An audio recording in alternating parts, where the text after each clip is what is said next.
Hey guys, and welcome to a new news video. We are first going to this Pokemon Go Hub article today. It's a data mining report, pre-Go Fest special research, Premier Cup and more. You can see here some code related to battle, friendship and skill challenges. And it appears that the 3 Go Fest challenges will each have 3 steps. The Elite challenges, code for the Elite challenges, potential Premier Cup rules. These look like rules for a Premier Cup. It appears that one of the restrictions will be the Pokemon you use will have to be caught between specific times. Okay. League rule set. This cup is limited to Pokemon caught after. This cup is limited to Pokemon caught before. This cup is limited to Pokemon caught after and before. So they are saying here that apparently for the Premier Cup they are assuming there's going to be rules that you can only use Pokemon between certain times, but there are 3 different rule sets. Does that mean that there are going to be some dividing going on? It's definitely interesting. I think at the end of the day, what would be nice for PvP is if you could make your own restrictions. Like if you could make a lobby, and you could have certain restrictions in that lobby. You can say in this league or in this lobby you can only use Pokemon caught in this year, or you can only use Pokemon that are not legendary. You can only use Pokemon of these types. If you can make your own rules in the lobby, and then people can join that lobby, I think that would be a nice addition for the future. Yeah, they're making more rules, it seems. It's still a bit fake though, so I cannot give any more information there. Evolving. Some details around evolving your buddy. It looks like completing quests will be a requirement for evolving. Finish a challenge with this buddy. Adventure together for evolving.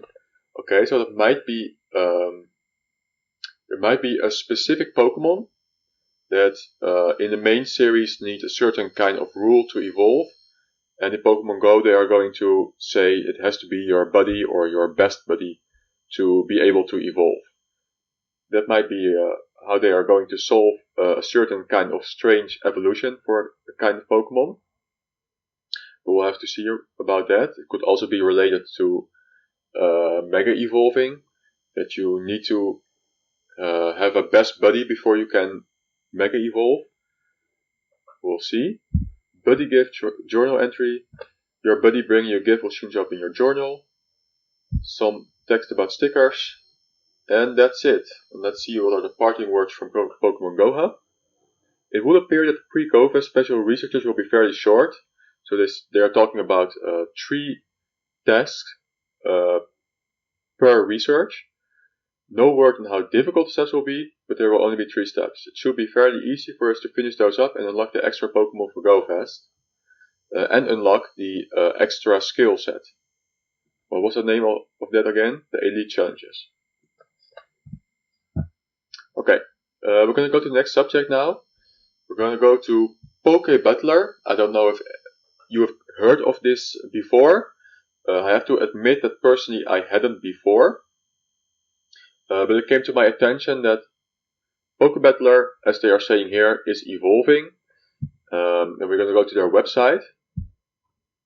We can see here, well, you can go to this information video here. This is from FLW Videos. So you could go to his YouTube channel, and he is explaining here in 9 minutes about the app. You can get the app here, by the way. This is for Samsung and this is for iOS. You can get it from the store. And what can you do? You can instantly see available raids with their difficulty and best counter types. Quickly see your top 6 counters and create or join a raid party with 1 click.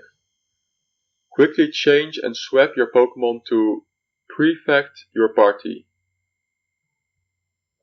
prefect or perfect.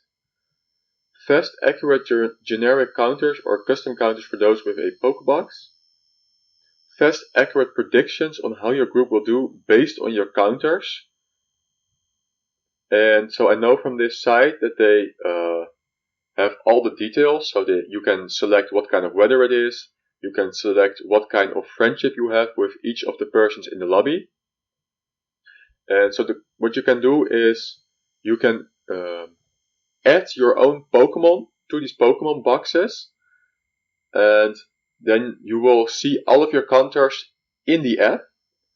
And now the app is going to give you advice on what based on your Pokemon in your Pokemon storage, what you can use best to counter certain kind of raid bosses.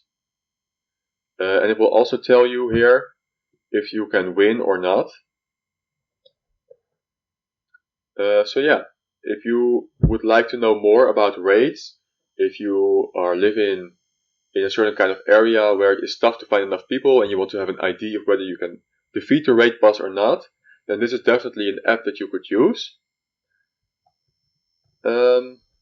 Yeah, so if you want more information, go check out this FLW video and download the app and see how it works.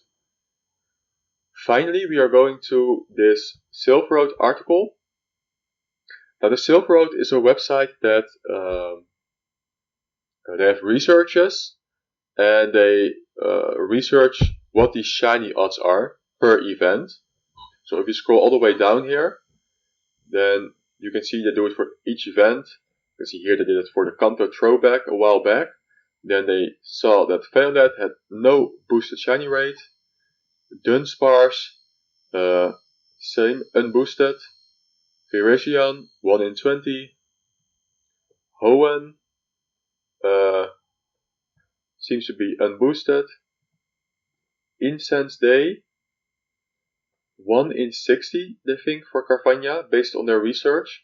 So you can see researchers encountered 2099 Carvania and 45 were shiny. And based on that, it's likely that the odds were around 1 in 60, which is the perma boost. So that would make some sense. We go to Sinnoh, the Solstice event, and then finally we come to the bug out event. So that's the event that's going on right now. And they are saying there's a 99% confidence interval that the shiny rate is between 1 in 275 and 1 in 2105. And therefore it's very likely that the shiny odds for Dwebble are the usual 1 in 450, the not boosted shiny rate.